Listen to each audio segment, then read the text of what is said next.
As with any fruit crop, pruning is a must to really get them into production, and it's really no different with our small fruits. In our studio gardens, we have blackberries, raspberries, different varieties of blueberries and grapes. And we're going to show you a little bit how to prune them and to know when to prune and where the fruiting wood is. Notice the difference in this cane of a blackberry, which I've cut out just to show you a little bit of difference, and one of the black raspberries over here. The black raspberries have a tendency to cascade, and they really don't produce lateral branches like this blackberry that I'm holding in my hand. And there really are a couple of times a year that you need to prune your small fruits. For example, on the blackberries, the canes that come up, you want to top them during the summertime, and then they'll form lateral branches. So pruning this time of year, all you're doing is going in and thinning out some of those old main canes, maybe 3 or 4 per foot. Thin out the old ones, the dead, diseased ones, and then just come in and top back your lateral branches, say about 12 inches. And those lateral branches will be the ones that will produce your fruit this season. Now on raspberries, trailing blackberries, anything that cascades, your fruit has a tendency to be produced in the outer branches. And so here we've got these black raspberries. Really the most important thing that we can do this year is to go in and cut out any dead, diseased wood, and we've got plenty of it. Here's one of the canes that is completely dead, and we'll just go in and prune that out. And you'll be able to see once you start pulling a lot of this stuff out, just things like that will really make a difference. And then these last year canes that have a lot of nice reddish color to them, you don't want to go in and tip them unless you're sure they're dead, and you can usually see that in the difference of color change in the wood. So we do have some of them that are dead on the tips. You can prune them, and then growth that comes off of the tips of those will produce our fruit for this summer. So it's real simple just to clean out and thin them out a little bit, and you can pretty much eliminate that by the dead, diseased, non-productive wood. Now let's go over and see what we need to do on our blueberries and grapes.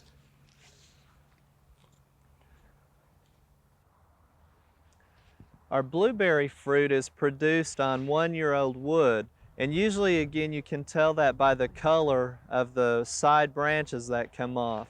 And all of this is 1-year-old growth from last year. Here we've got a real long sucker, and that's what's going to produce our fruit.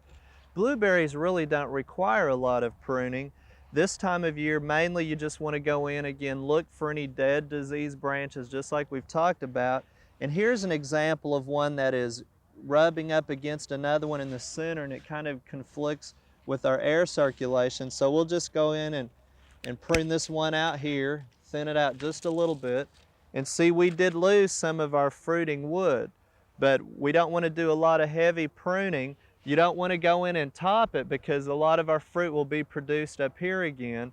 So mainly it's just a little bit of general maintenance, again cutting out some of the dead suckers, and then this summer as the plants, after we've harvested and they start growing, we can go in and hedge them if we need to at that time. Now let's go over and look at our grapes. That's one of our most probably complicated fruit crops to try to prune. And the system that we have here is called the four-arm conifer system. You'll hear it called different things, but we've basically got 2 wires, and we've got 4 arms coming off our main trunk of our grape. Now we're going to talk about general maintenance on pruning it, but again the main thing that we need to know is where is our fruit going to be produced. And I'm going to show you a spur that is pretty old here. But basically what happens is our fruit would be produced on current season growth that will come off of these 1-year-old canes or spurs. So that's what we've got to go in and try to determine how we're going to prune those out.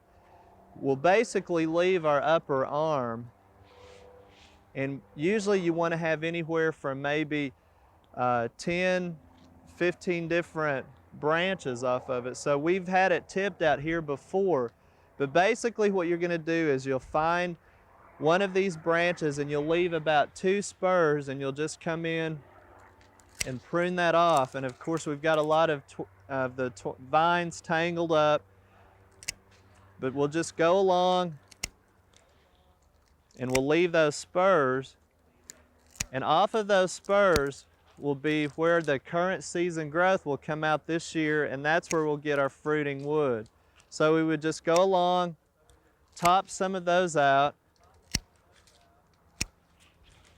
and you can see we'll pull all of this off, and you really are doing a lot of drastic pruning on the grapes, but really to keep them productive you need to do that. And once again, these buds that we're leaving, 2 of them on a spur, the new growth will come off of that. We'll keep it on the wire here, and that new growth will be what we'll get our fruit production on. Now, one other thing that you might be interested in, what do you do when these arms get too old and they're non-productive? Really, you want to have a couple of spurs and suckers up in the main area to start new arms off of, and that's what we're going to do on our bottom one. And they really are pretty tangled up, so it'd be hard to show, but you see we've got a sucker right here that we can prune up and bring down on our wire and make a whole new arm. So we'll come in and we could cut it right up against that, but probably what we'll do is we'll leave this bud here so we'll have another one in case we need to start one in the future. So we'll leave a little bit of a spur, and we're going to cut this whole arm off. And to save time, I won't go in and pull all that off, but we'll bring this one down, and then we'll get new growth off of here, and we'll get some production on this one this year as well. But then we'll have this spur where we can keep rejuvenating arms off of the wire. So let me walk on this side a little bit just to show you how these are pretty much tangled up. And we'll bring this one down on the wire, and you can see we've started a new arm that way.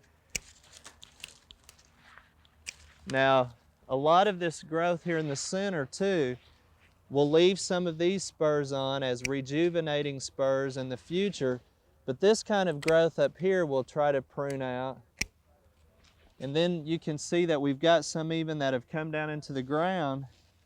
And if you'll check, some of these may be suckers coming off the main trunk like we've got here. You can prune those out as well. But always leave a few of the other spurs in this area to rejuvenate the new vines. And again, it's complicated and you'll cut a lot of growth out of it, but you'll really have more production. Now you might ask the question, what do you do with some of these vines and canes that you're pruning off? Can you start new grape cuttings? You can, and let's walk right over here and I'll show you what we've done. Some of the ones that we've cut off, you want to make sure you mark which way is up and down with the buds.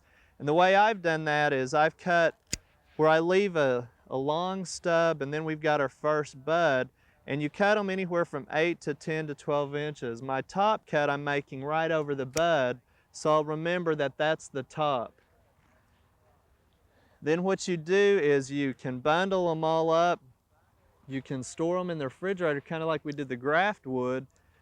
But the easiest way is just to get you a bucket of sand, put the bottom end down in the moist sand, push those down quite a ways, and then keep it moist and store it in a cool area. You can put it in a refrigerator if you've got one out in the garage.